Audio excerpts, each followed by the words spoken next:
Хлопчик Олік Олександр 750 грам, але це передчасно народжений. Це є діти. 750 grams. Це є діти від мами, яка тимчасово переселена з Дніпра. So there's the baby from the IDP from Dnipro. Вони втікали від війни, і в неї почались передчасні пологи. Вона була escaping from war and she broke into labor prematurely. And people came here from the east side also? They came from the Lviv? Сходу теж приїжджають. Із центру, коли Київ був облозі, всі до нас приїхали. When Kyiv was attacked, Yep. people fled, everyone came here. Yeah. Харків розбомблений, он по центру Also повністю. Kharkiv, the hospital there suffered a lot. They were bombed themselves.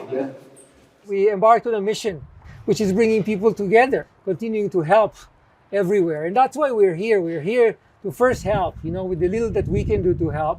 But also at the same time, we're devoted to listening to the needs that they have there in the hospital, the healthcare needs, because they're not just short in tests, they're actually short with other medical supplies, in other things that they need in order to keep people healthy, to treat people, but they need to do it on a foundation that is safe. We're very concerned about what happens in the combination of another surge in the pandemic and the war together. Ми дуже хвилюємося, бо Що може бути наступна хвиля. на перехресті пандемії і війни, то може всяке трапитися. Ми також про це думаємо, тому це важливо. Так. Ми є другим закладом в Україні, який приймає найбільшу кількість пологів. Тобто ми приймаємо більше 5,5, близько 6 тисяч пологів в рік. Ми займаємося, основний напрямок – це передчасні пологи. Це дітки народжуються передчасно. Тому наша десь допомога, хотіла, щоб відмітити акценти, розставити і пріоритети, це допомога таким діткам. Дітки, які потребують найбільше медикаментозного забезпечення і матеріально-технічної бази.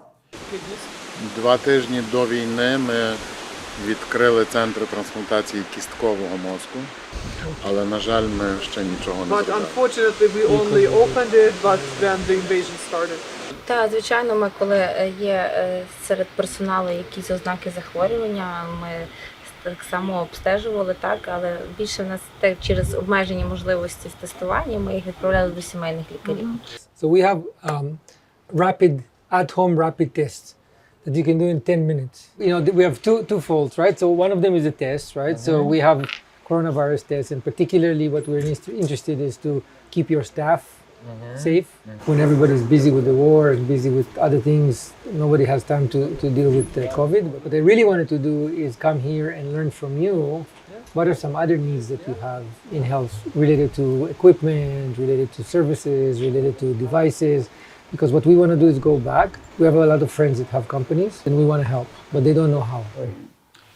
І на тому, я кажу, ми десь гострі потреби з медикаментами простими закрили питання. Нам і через гуманітарні допомоги надали, і ми своїми силами, що ми заробляли гроші в реформі, ми закупили на такі першочергові місяці, скажімо, ми маємо потребу, але просто на це не вистачає коштів. Everybody can, if they really want, everybody can help, and especially if people come together.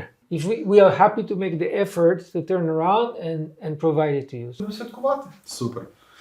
Я дуже приємно вражений від знайомства з вами сьогодні.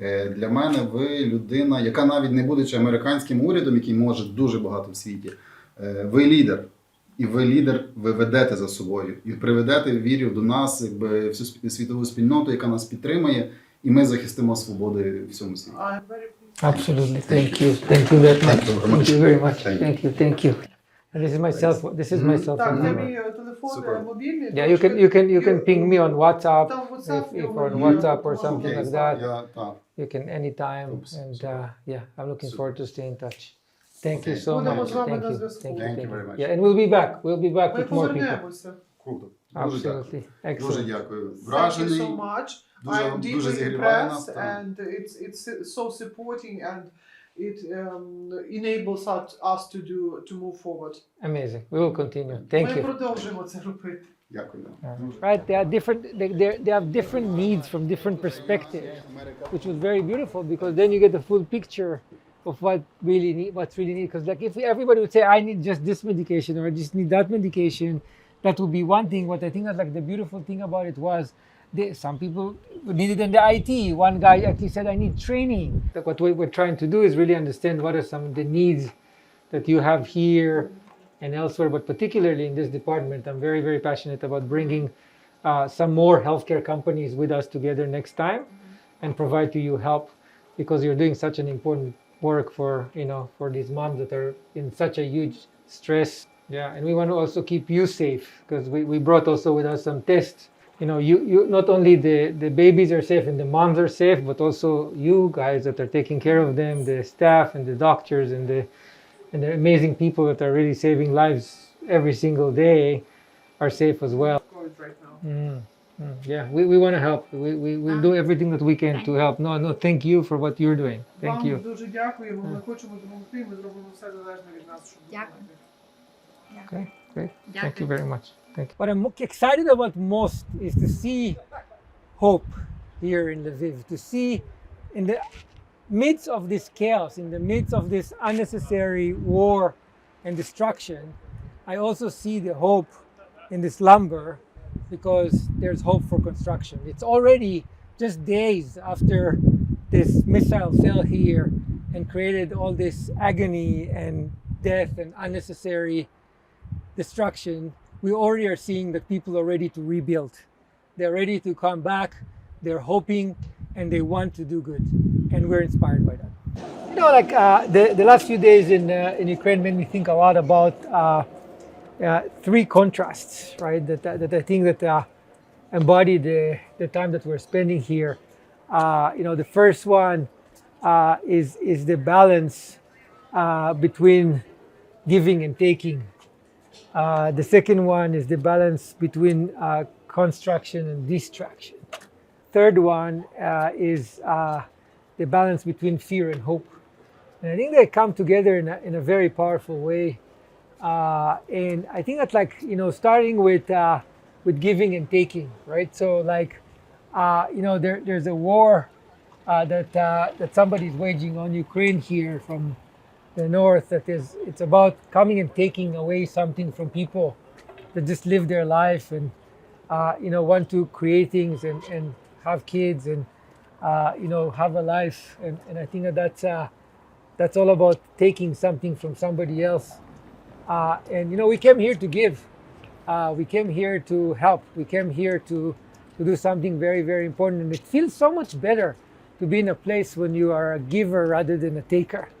It's just a much, much better feeling. And I bet you if I spend time with people that came to this country with firearms and with aggression to take over, they wouldn't have this beautiful feeling that I have right now when I come to give things. So one thing to consider. The second one is construction and destruction. Right, when you look at this church and you think about the fact that we might come here in a few weeks from now and maybe not be able to see this beauty because look, they're protecting it right now from what might be the atrocities of war, the destruction. And I think it's sad that we need to be in a place where something that has been around for hundreds of years and a gathering place for people might be destructed with beautiful art that is here. And instead of that, thinking a lot about construction, we spend our time building software, we spend our time, building real estate and bringing people together and building cities. And yesterday when we visited the site where the bomb fell, and we saw this really amazing dichotomy between the big destruction and the ashes. Even the camera was covered with ashes after we were in this place, and these cell phones, the shattered cell phone that we saw on the wall there were just terrible.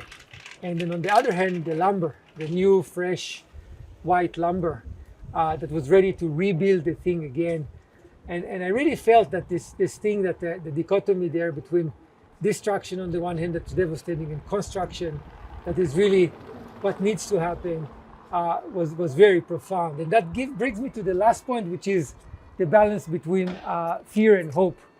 Right, and I think that they're looking at these soldiers here that are getting ready to do what they need to do, and thinking about the fact that we are basically in a place where is full of hope, that is protecting liberties, is protecting freedoms. And on the other hand, there's an underlying concern and fear that this might be taken away. And I think that we can come together to show solidarity, to show people that they need to go away from the natural inclination to be concerned, to be fearful. And it's for a good reason. There are women, there are children, there are people with families here that don't have the way to protect themselves. So I understand where the concern and the fear come from. But I think that if we all come together and help, we'll be able to tip the balance from the concern and from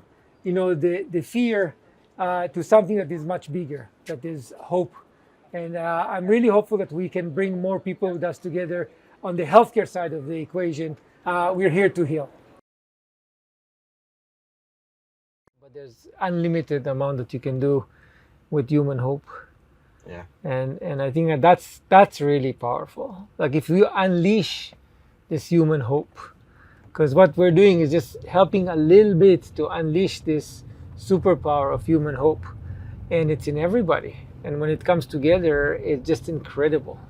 And I think that's what makes this thing, more powerful than anything else, and so addictive, to be honest with you. Yeah. So addictive, because it's like you just feed out of this energy, right? I feed out of this energy. Yeah. And it's, I'd love to do more of this. I mean, we have this pyramid of values at Intrivo that we build the entire company on, and it sits of a foundation of trust and caring, and a bunch of values that we put there to actually note what it takes to create success. But in the top of the pyramid, the tip of the pyramid is giving back.